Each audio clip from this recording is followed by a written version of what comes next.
Bueno, hay una tendencia general hacia la concentración de los medios, no solamente de los periódicos, en el mundo, en todo el mundo, ¿no? La revolución tecnológica en el campo de las TICs no solamente no ha reducido, sino que parece haber incluso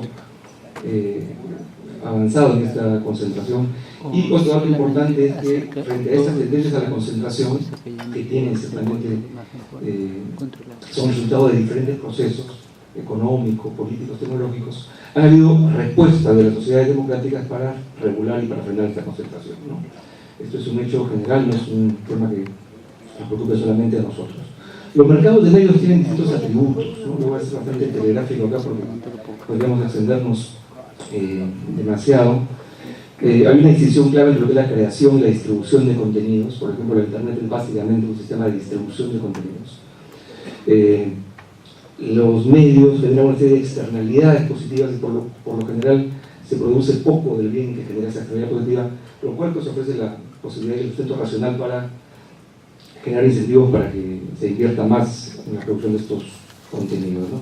El alto costo de la primera copia y el costo casi nulo de la distribución de las copias, ahora sobre todo con Internet, da lugar a una característica muy similar a la de los bienes públicos, ¿no? A la cual se hizo referencia en una intervención anterior.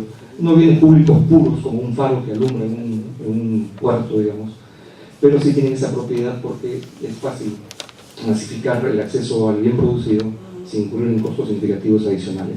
Y otra propiedad son las externalidades de red.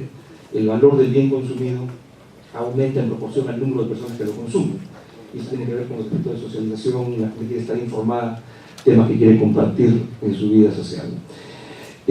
Cuando la regulación funciona bien, cuando la regulación de la concentración funciona bien, la estructura del mercado se asemeja más o menos a lo que se conoce en la literatura económica, el modelo de 1934, creo, de Chamberlain, el modelo de competencia monopolística, es decir, operan empresas que tienen cierto poder de mercado en un segmento de una diferenciación y hay cierta posibilidad de rentabilizar las inversiones. La realidad puede ser privada en productos exitosos. Y la pregunta clave es realmente en qué se usan esos recursos que se generan, estas ganancias que se generan. Pueden permitir sostener precios bajos, pueden permitir elevar la calidad, distribuir dividendos entre los accionistas del medio, naturalmente, pueden usarse también en generar barreras a la entrada, barreras a la competencia, o se pueden invertir también en campañas de demolición a nivel político, se pueden usar de maneras buenas y de maneras malas, ¿no? Eso ya es materia de evaluación en cada caso. Una segunda cuestión que quería pasar muy rápidamente se refiere a los índices de concentración en el Perú. Para todos los estándares, cualquiera que sea el estándar que veamos, los índices son elevados, bien elevados. Gustavo Bome ya hizo referencia a los Hertman-Fishman, 6.000, en Estados Unidos es 1.800, pero el umbral a partir del cual se gatilla la intervención de las agencias antitrust, la Federal Trade Commission o el Departamento de Justicia, entiendo que es. No voy a repetir las cifras, son ciertamente altas. No sabía que estaba tan alta la concentración del mercado publicitario. El Grupo del Comercio en particular, hay mucha información ahora sobre el grupo por las razones que conocemos, concentra pues elevados porcentajes de la publicidad, de la distribución de la prensa escrita, estamos hablando del 70-80%, también propiedad cruzada de televisión, Plural TV, América TV, Canal N, creo que hay la concesión de un nuevo canal, Teleporto Internacional, según he leído en un blog. No es muy confiable la información de los blogs, hay que chequearla. Entiendo que hay una asociación también del Grupo del Comercio con RPP para vender en conjunto publicidad en línea, ¿no? Para ganar una presencia importante en el mercado publicitario en Internet. Tienen también proyectos educativos, entiendo el Grupo del Comercio acaba de adquirir, no sé, el Instituto de Educación Superior Renault Alemán, y además los accionistas del grupo tienen inversiones en infraestructura, construcción, Gani Montero, aviación comercial, etcétera, etcétera. Un grupo muy dinámico con presencia en varios mercados. En tercer lugar, quería destacar algunas razones que no se han mencionado lo suficiente para regular la concentración. La razón clásica, creo que la más importante, es la defensa de la democracia, ¿no? En un sistema democrático, una persona, un voto. El mismo principio se debería aplicar a la esfera pública, ¿no? Los medios de comunicación constituyen la estructura institucional más decisiva y fundamental del espacio público de liberación de expresión. Si eso se concentra, la calidad del debate se degrada y la democracia se pervierte, ¿no? Eso está en la literatura ampliamente documentado. Los medios tienen que tener una estructura más o menos igualitaria. El otro argumento de las salvaguardas democráticas, así como hay separación de poderes entre ejecutivo, legislativo, judicial, con la misma lógica, el cuarto poder debería tener una estructura democrática. ¿Qué sentido tiene, por ejemplo, regular el financiamiento privado a las campañas electorales? ¿Qué sentido tiene plantearse la necesidad de regular, que se haga transparente quién financia a quién y a cambio de qué? ¿Qué sentido tiene hacer eso cuando la prensa está concentrada? Sin ningún sentido, ninguna lógica. Se debilita completamente la eficacia de otras medidas a las cuales también se refirió Jorge en una intervención anterior, ¿no? Una fundamental me parece el poder de elegir, ¿no? Cuando los medios se concentran, el poder de elegir pasa al grupo que concentra la propiedad, incluso si la diversidad aumenta, si la diversidad de contenidos aumenta, porque la decisión sobre cuánta diversidad y qué tipo de diversidad no está en el consumidor, no está en el usuario, está en el medio. En contraste, cuando hay competencia entre diferentes empresas, el poder deja de estar en el que produce el contenido y está más en el ciudadano, ¿no?, que tiene libertad de elegir. Ese me parece un argumento fundamental para regular la concentración de los medios, que es básicamente defender la libertad de elegir, ¿no? Que no nos confundamos cuando hay un solo grupo que maneja 10 o 20 periódicos. Puede haber mucha diversidad, pero la diversidad no la decide, no la pone el ciudadano, sino la decide el medio, ¿no?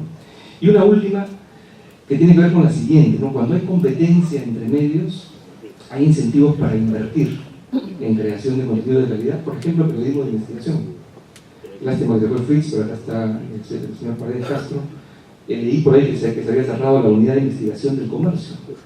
Entonces la pregunta es ahora, ¿quién va a verificar las noticias? O si en realidad el juego no es verificar noticias, sino el juego es producir titulares con un objetivo político.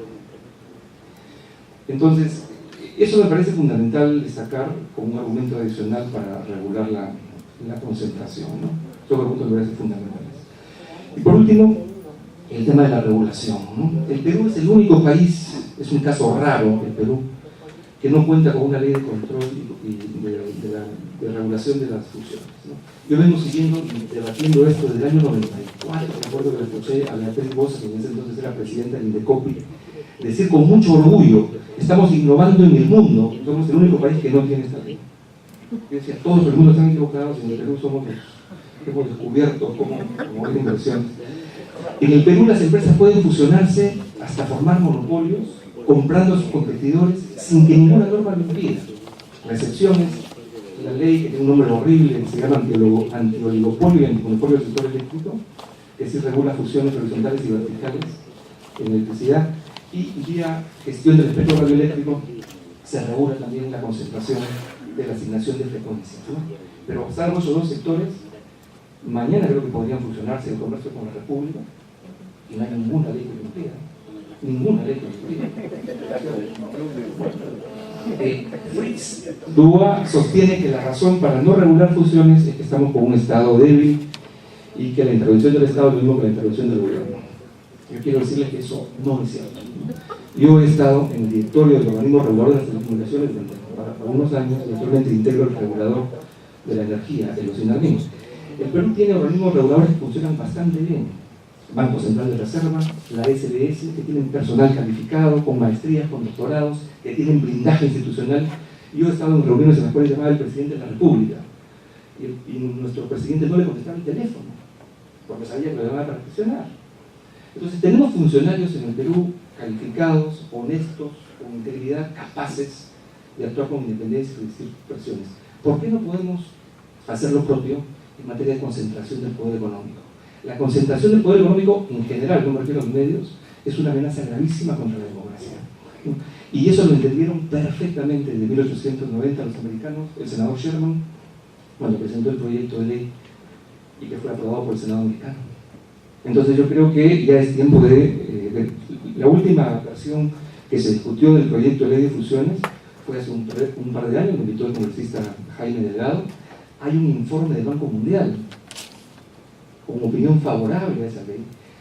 Yo estuve con el secretario del Indecopi, estaban todos a favor, la tecnocracia peruana está a favor de esa ley. Los únicos que eso ponen son naturalmente las grandes empresas que no quieren ninguna restricción. Entonces, he dicho que no es cierto que el Estado no tenga capacidad de regulación cuando se diseña bien la institución, con los blindajes suficientes. Pero aun si fuera cierto que el Estado peruano tiene esta debilidad, la consecuencia lógica de ese análisis sería, bueno, hay que fortalecerlo. Pues.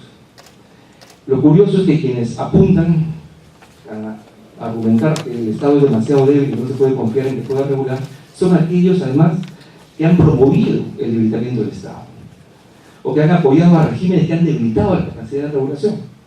Durante este gobierno anterior se abrieron grietas en el blindaje de los reguladores, entró mucha gente muy poco preparada, a los CITEL, por ejemplo, yo estaba ahí, renunciamos al día siguiente cuando concentraron el poder de Dios, y todo con el apoyo de los colegas tipo Fritz.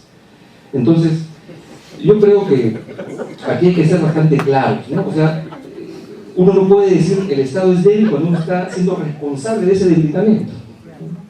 Yo creo que el Estado hay que fortalecerlo para que pueda asumir esta responsabilidad. Termino diciendo que los riesgos a la democracia son demasiado altos como para esperar a que la autorregulación funcione en todas las esferas. Yo creo que la autorregulación puede y debe funcionar muy bien en una serie de ámbitos, pero en materia de regulación de la concentración del poder económico en el campo de los medios, creo que no tiene ningún sentido esperar que la autorregulación funcione. Yo creo que ahí se requiere una agencia de regulación, no de los medios, sino se requiere otorgarle facultades al INDECOPI para que gestione un régimen de control de contrataciones empresariales en general para todas las industrias, para todos los sectores. Previamente, ciertamente, habrá que fortalecer al INDECOPI, blindarlo un poco más, darle todos los recursos que requieren para desempeñar esta función. Bien, sé que son propuestas controvertidas, pero creo que es la última.